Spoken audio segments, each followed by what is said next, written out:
नमस्कार दोस्तों, good afternoon. मैं रणधीर चौधरी आप सभी का अन अकेडमी डिजिटल लर्निंग ऐप के इस बहुत ही शानदार यूट्यूब चैनल अन अकेडमी यूपी एग्जाम्स पर हार्दिक स्वागत करता हूं। एक बार सभी स्टूडेंट्स इस क्लास को लाइक और शेयर कीजिएगा। सभी क्लास को लाइक कीजिएगा, शेयर कीजिएगा और दोस्तों चैनल को सब्सक्राइब जरूर कीजिएगा ताकि आप मेरी कोई भी क्लास को मिस ना कर सको। जो स्टूडेंट्स अब तक अन अकेडमी लर्निंग ऐप पर मुझसे नहीं जुड़ पाए हैं उनसे अनुरोध रहेगा कि आप जल्दी से जल्दी अन अकेडमी लर्निंग ऐप आपके अपने मोबाइल की प्ले स्टोर में जाकर के इस ऐप को डाउनलोड कीजिए तथा उसके पश्चात यहाँ पर आप मुझे मेरे नाम से सर्च कीजिएगा। मेरा नाम है रणधीर चौधरी। एजुकेटर्स लिस्ट में आप मुझे इस नाम से सर्च करते हुए फॉलो कीजिएगा और उसके पश्चात आप मेरी और भी ज्यादा थ्योरी की क्लासेस लेना चाहते हो, व्याख्यात्मक क्लासेस लेना चाहते हो तो यहाँ से आप प्लस सब्सक्रिप्शन परचेज कीजिएगा। आप किसी भी प्रकार का प्लस कोर्स परचेज कर रहे हैं अन अकेडमी पर तो आपको प्लस कोर्स लेते समय एक रेफरल कोड पूछा जाता है। अगर आप उस रेफरल कोड में मेरा ये कोड शामिल करते हो, ये कोड लगाते हो आप RAN10 तो आपको फीस में 10% डिस्काउंट मिलेगा। चाहे आप RPSC, UPSC, bank PS, bank SSC, UPPSC या किसी भी स्टेट की पीएससी है, मेडिकल है, इंजीनियरिंग है, क्लेट वगैरह है, किसी भी प्रकार का अगर आप कोर्स ले रहे हो नेट वगैरह का तो आपको रेफरल कोड में अगर आप RAN10 लिखते हो तो आपको फीस में 10% डिस्काउंट मिलेगा। तो एक बार सभी प्यारे प्यारे दोस्त दबा के लाइक कीजिएगा, शेयर कीजिएगा और चैनल सब्सक्राइब कीजिएगा। आज मैं आपके लिए ये एंड ऑफ ईयर और न्यू ईयर स्टार्टिंग पर एक विशेष टॉपिक लेकर के आया हूं जिसकी बहुत समय से स्टूडेंट्स की डिमांड थी। टॉपिक का नाम है दोस्तों वैदिक सभ्यता। क्या नाम है? वैदिक सभ्यता। इसी को आप एक दूसरे नाम से भी जानते हो दोस्तों, आर्य सभ्यता। ध्यान से सुनना, वैदिक सभ्यता और आर्य सभ्यता क्या है? इसके एक ही सभ्यता है या दोनों अलग अलग है? एक ही सभ्यता है तो इसके दो नाम क्यों है? कई सवाल आपके दिमाग में उठ रहे होंगे। सबसे पहले मैं इसका टाइटल बना देता हूं आपके सामने। इसका नाम है वैदिक सभ्यता। इसी को कहा जाता है आर्य सभ्यता। इसी को क्या कहा जाता है? आर्य सभ्यता। आई बात समझ में दोस्तों?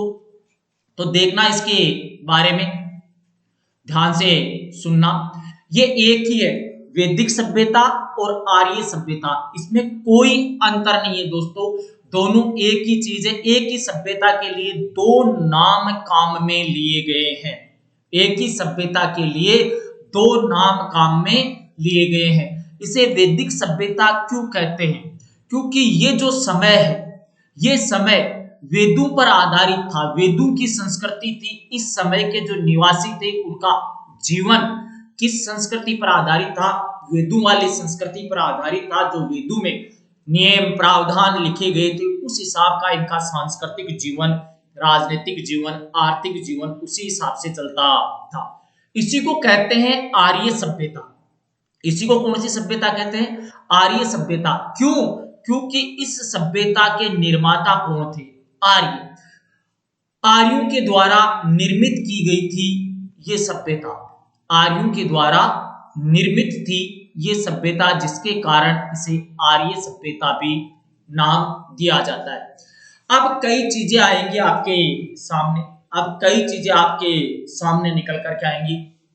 सबसे पहला सवाल, ये वैदिक सभ्यता कब शुरू हुई, कब तक रही, इसका समय क्या है, ये आए कहां से थे, कहां पर ये सभ्यता शुरू हुई, किस प्रकार से हुई, ये सारे प्रश्न आपके दिमाग में उठ रहे होंगे। तो सबसे पहले मैं आपको बता देता हूं आर्य सभ्यता या वैदिक सभ्यता का समय। वैदिक सभ्यता या आपकी आर्य सभ्यता, इसके मैं सबसे पहले चर्चा करता हूं इसके समय पर। इसका समय कौन सा है? तो ध्यान से सुनना दोस्तों, वैदिक सभ्यता या ये जो आपकी आर्य सभ्यता है, इस आर्य सभ्यता को माना गया है कि ये सभ्यता शुरू हुई 1500 ईसा पूर्व। कब शुरू हुई? ईसा से 1500 साल पहले, यानी कि वर्तमान में चल रही है 2020 का आज एंड हो रहा है, 2021 शुरू हो गई है। तो 2020 साल तो ये हो गए और 1500 साल वो हो गए, यानी कि 3520 साल पहले ये सभ्यता शुरू हुई थी और ये सभ्यता समाप्त हो गई ईसा से 600 साल पहले, ईसा से 600 वर्ष पूर्व। ये इस सभ्यता का समय रहा है। जानकारी मिलती है कि सिंधु सभ्यता, इससे पूर्व की जो सभ्यता है, इससे पूर्व की सभ्यता हमारे सामने निकल करके आती है दोस्तों सिंधु सभ्यता। सिंधु सभ्यता की समाप्ति मानी जाती है 1750 ईसा पूर्व, ईसा से 1750 साल पहले सिंधु सभ्यता समाप्त हो गई थी। सिंधु के समापन के पश्चात कुछ समय पश्चात यहाँ पर आर्यों का अतिक्रमण होता है, आर्यों का इस स्थान पर प्रवेश होता है जिस स्थान पर सिंधु सभ्यता के लोग थे।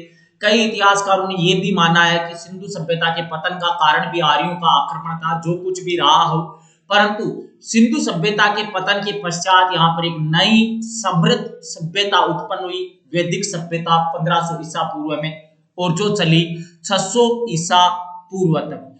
दोस्तों इस सभ्यता को दो भागों में बांटा गया है। इस सभ्यता को कितने भागों में बांटा गया है? दो भागों में बांटा गया है। इसका पहला काल आता है ऋग्वैदिक काल। कौन सा काल आता है दोस्तों? ऋग्वैदिक काल की सभ्यता। यह काल ईसा से 1500 साल पहले शुरू हुआ था। 1500 ईसा पूर्व से लेकर 1000 ईसा पूर्व तक जो इस सभ्यता के लोग थे, जो इस सभ्यता का समय रहा है, उसे ऋग्वैदिक सभ्यता के नाम से जाना जाता है। इस समय में इनके जीवन पर सर्वाधिक प्रभाव ऋग्वेद का था। इनके पास में सिर्फ एक ही वेद का स्रोत था, उसी वेद के ऊपर आधारित इनका जीवन था, जिसके कारण इसे ऋग्वैदिक काल नाम दिया गया। 1000 के पश्चात इस सभ्यता का नाम चेंज होता है और इसी को नाम देते हैं उत्तर वैदिक काल। उत्तर वैदिक काल, उत्तर वैदिक काल जो है दोस्तों, ये शुरू हुई 600 ईसा पूर्व से। कब से शुरू हुई दोस्तों? 1000 ईसा पूर्व से। और कब तक चली ये? 600 ईसा पूर्व तक चली। बाय मिस्टेक हो गया था थोड़ा सा। 1000 ईसा पूर्व से लेकर के 600 ईसा पूर्व तक का जो समय है वो कहलाता है उत्तर वैदिक काल। इन दोनों समयों को सामूहिक रूप से क्या कहलाता है? वैदिक काल या आर्य सभ्यता। आर्यों के द्वारा निर्मित थी, वेदों का प्रभाव था। ऋग्वैदिक काल में केवल एक वेद था, एक वेद पर आधारित जीवन था, केवल एक वेद। कौन सा? ऋग्वेद। ठीक है दोस्तों। और उत्तर वैदिक काल में अन्य तीनों वेदों का भी प्रभाव हो चुका था। अन्य तीनों वेदों का प्रभाव। अन्य तीनों वेद कौन कौन से है दोस्तों? तो आपको पता होगा कौन से आएंगे। ऋग्वेद के बाद में आया कौन सा? यजुर्वेद। फिर कौन सा आया? सामवेद। और उसके पश्चात कौन सा आया? अथर्ववेद। ये 4 वेद थे। इन चारों वेदों पर आधारित ये संस्कृति थी, जिसके कारण इस संस्कृति को नाम दिया गया दोस्तों वैदिक सभ्यता या आर्य सभ्यता। आ रही होगी मेरी बातें आपके समझ में? तो एक बार लाइक कीजिएगा, शेयर कीजिएगा, चैनल को जरूर सब्सक्राइब कीजिएगा। आगे चलते हैं। देखो अब आती है बात स्थान। आर्य कौन थे, कहां से आए, किस स्थान पर इनका अधिवास था? तो मूल निवासी कहां के? मूल निवासी के ऊपर मैं आपकी चर्चा बाद में करूंगा, क्योंकि इनके मूल निवास को लेकर के अलग अलग विद्वानों के अलग अलग मत है। अलग अलग विद्वानों ने अलग अलग मत दिए हैं। कौन कौन से मत दिए हैं वो मैं बता दूंगा, किस विद्वान के अनुसार आर्य कहां के निवासी थे। परंतु इनका हमारे यहां पर स्थान देखें तो प्रारंभ में यानी कि ऋग्वैदिक काल में, ऋग्वैदिक काल में आर्यों का अधिवास केंद्र, ऋग्वैदिक काल में आर्यों का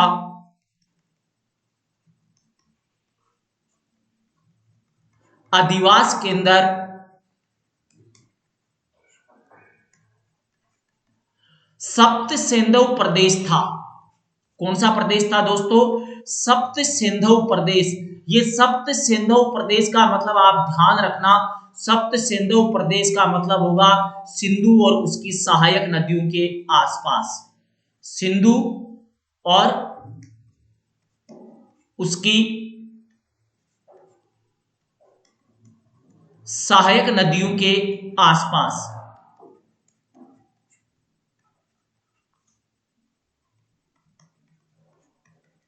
फिर उसके पश्चात अगला बिंदु देखना, उत्तर वैदिक काल में, उत्तर वैदिक काल में आर्यों का अधिवास केंद्र,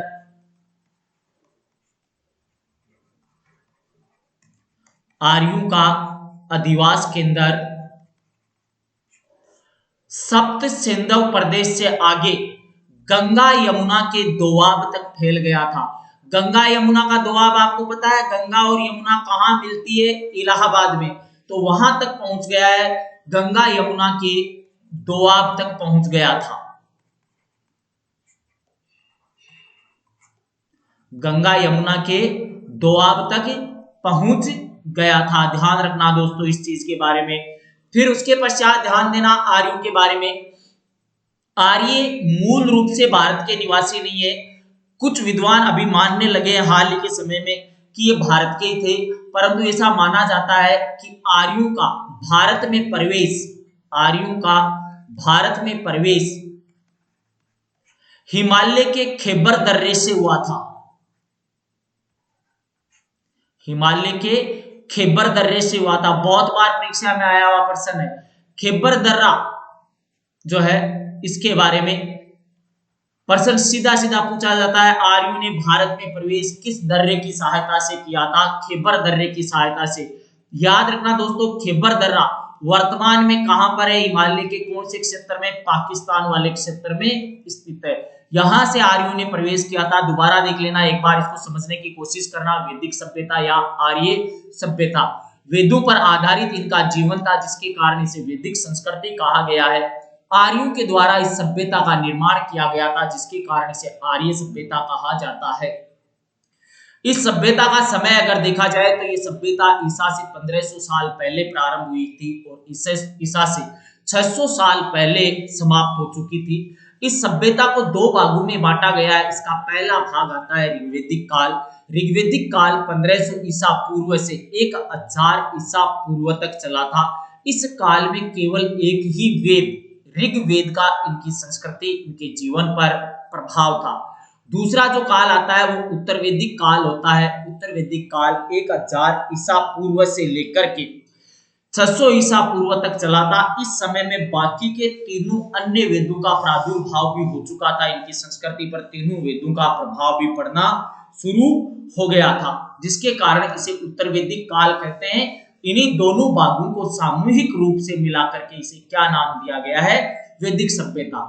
आर्यों के मूल निवास को लेकर का इतिहासकारों में अलग अलग मत है। अलग अलग विद्वान इनके अलग अलग मूल निवास से बताते हैं, परंतु भारत में अगर इनका स्थान देखा जाए, इनका भारत में निवास स्थान, तो ऋग्वैदिक काल में जब ये प्रारंभ में भारत पहुंचे थे तो इनका अधिवास केंद्र यानी कि इनके रहने का स्थान सप्त सिंधु प्रदेश, सिंधु और उसकी सहायक नदियों के आसपास रहा करते थे। उत्तर वैदिक काल में इनका विस्तार होता है, इनके साम्राज्य का, इनके क्षेत्र का विस्तार होता है और ये फैलते फैलते कहां तक बस चुके थे? गंगा यमुना के दोआब तक।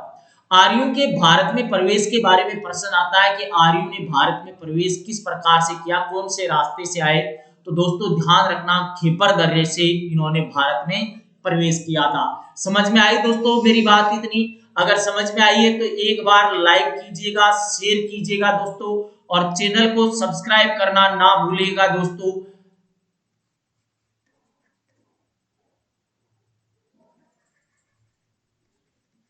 शेयर जरूर कीजिएगा आप अपने दोस्तों के पास में, बिकॉज शेयरिंग इज केयरिंग। जो स्टूडेंट्स अभी तक अनअकैडमी लर्निंग ऐप पर मुझसे नहीं जुड़े हैं वो यहाँ पर जरूर जुड़िएगा। आप अनअकैडमी लर्निंग ऐप डाउनलोड करके आप मेरी और भी बहुत सी फ्री क्लासेस देख सकते हैं। आप अनअकैडमी लर्निंग ऐप डाउनलोड करके मुझे एजुकेटर्स की लिस्ट में सर्च कीजिएगा। मेरा नाम है रणदीप चौधरी। सर्च करते ही सबसे पहले मेरा नाम मिलेगा आपको, तो आप मुझे फॉलो जरूर कर लीजिएगा। और फॉलो करने के पश्चात आप मेरी डेली स्पेशल क्लासेज ले सकते हो।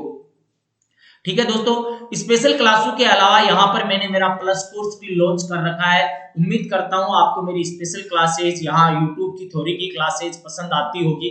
तो अगर आप मेरा प्लस कोर्स खरीदना चाहते हो तो आज ही ज्वाइन कीजिएगा अनअकैडमी लर्निंग ऐप। और प्लस कोर्स परचेज करते समय आपसे एक रेफरल कोड पूछा जाएगा। अगर उस रेफरल कोड में आप मेरा ये कोड REN10 लिखते हो तो आपको जो फीस बताई जाती है उसमें 10% की छूट मिलेगी।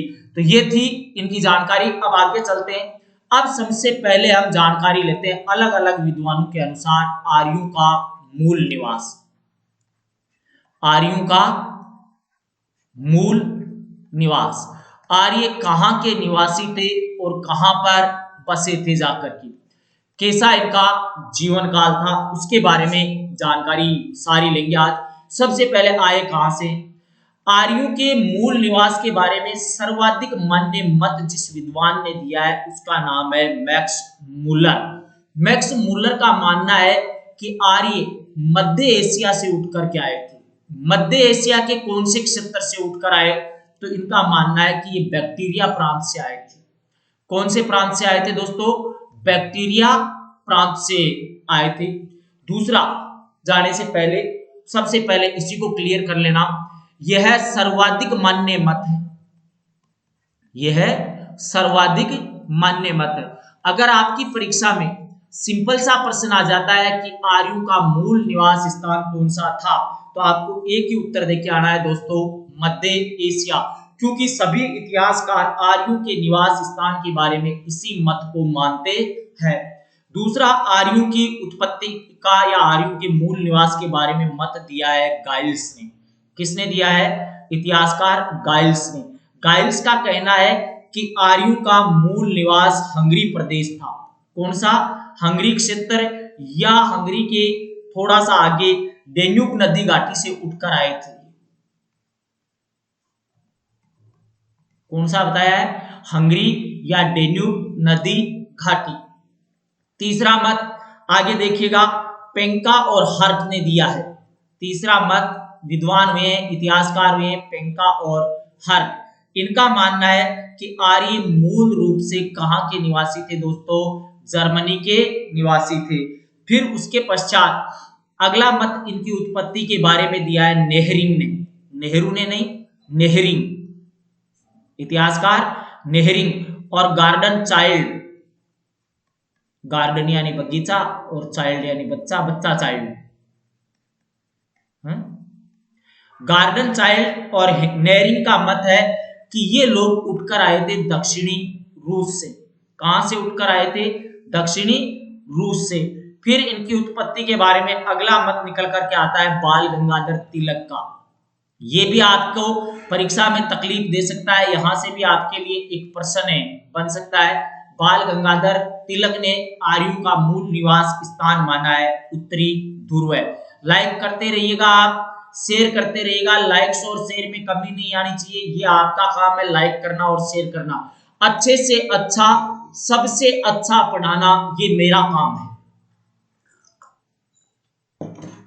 इतिहासकार में गंगानाथ झा।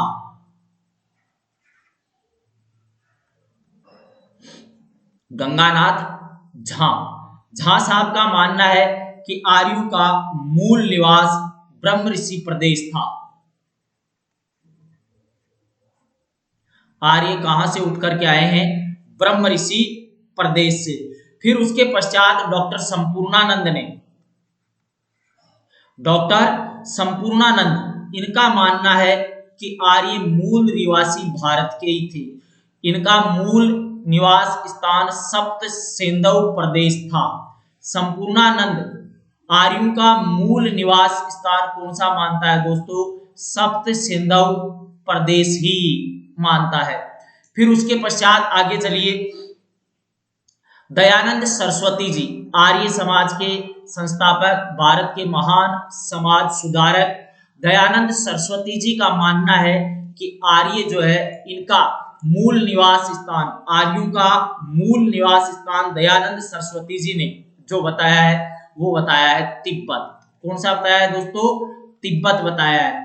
फिर उसके पश्चात इन्हीं की उत्पत्ति, इन्हीं के मूल निवास पर एनसीईआरटी, आपकी एनसीईआरटी जिस पर आप ज्यादा विश्वास करते हो, उस एनसीईआरटी का भी मत है कि आर्यों का मूल निवास स्थान आल्प्स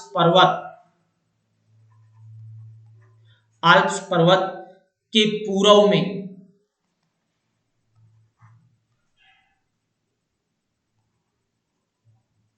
आल्प्स पर्वत के पूर्व में यूरेशिया था।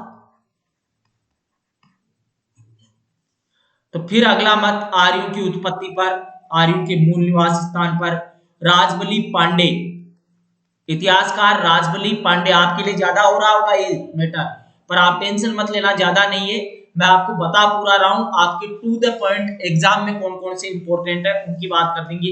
राजबली पांडे का भी मानना है कि आर्य भारत के निवासी थे, इनका मूल निवास स्थान राजबली पांडे ने मध्य प्रदेश बताया है। तो इतिहासकार एलडी कल ने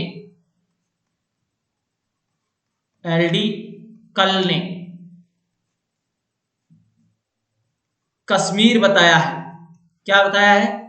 कश्मीर। तो डीएस त्रिवेदी